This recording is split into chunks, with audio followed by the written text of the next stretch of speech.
Hey guys, in this video I'll show you how to prototype in Framer. Now the first thing I want you to do is come here at the top left and click on this icon to access your settings.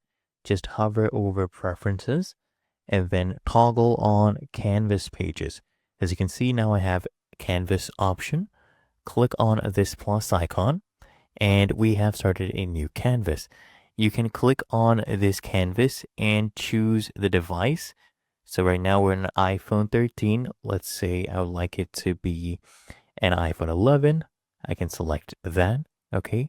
It would change the device to an iPhone 11. Of course, you can go ahead and rename that as well, or even change it to an Android.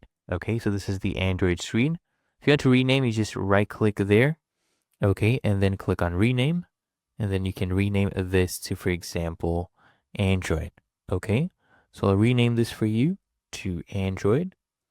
And now we can just use this as a prototyping tool because this canvas, you can use it to do freeform designs. You can add interactions as well. Okay, you can go ahead and come here, click on this plus icon, add in different elements. So it is basically similar to Figma, okay? You can use it for freeform design layouts.